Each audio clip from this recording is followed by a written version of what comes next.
Dining ஏரியாவில் பார்த்தீங்கன்னா ஒரு டாப் பெஷன் போட்டிருக்கோம்.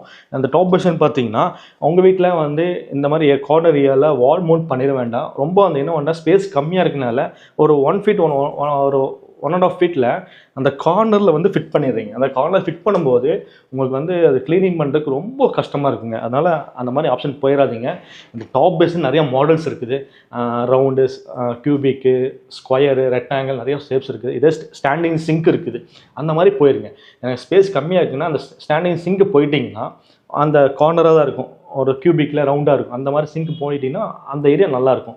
அது போக அந்த சுற்றி உள்ள ஏரியா வந்து ஸ்ட்ரெயின் ஆகுது அப்படி ஃபீல் பண்ண மாதிரி தான் இந்த மாதிரி லூவர்ஸ் பேனலிங் ஷீட் நிறைய ஆப்ஷன்ஸ் இருக்குது. அந்த ஏரியா வந்து ரொம்ப அழகாக காமிச்சிக்க முடியும். ஏன்னா அதை மோஸ்ட்டாக நம்ம ஹேண்ட் வாஷ் பண்ணும்போது அந்த வால் ஃபுல்லாக ஸ்ட்ரெயின் ஆகும், கரை பிடிக்கும். அந்த கரை பிடிக்காமல் இருக்கிறது தான் இந்த மாதிரி லூவர்ஸ் கொடுக்குறது.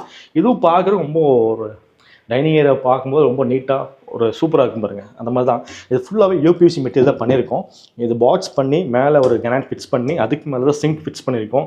அந்த ஸ்டோனுக்கு மேலே தான் பைப் இருக்குது பாருங்கள். அப்படி கம்ப்ளீட்டாகவே லோவர்ஸ் கொடுத்து லைட்டு, மிரரு, டவல் ஸ்டாண்டு அந்த மாதிரி கொடுத்துருக்கோம் பாருங்கள். ஃபுல்லாகவே யூபிவிசி. உங்களுக்கு டவுட்டாக இருந்துச்சுன்னா இந்த ஏரியா நீங்கள் விட்டுருங்க, நம்ம இன்டீரியர் பண்ணும்போது நம்ம கவர் பண்ணிக்கலாங்க.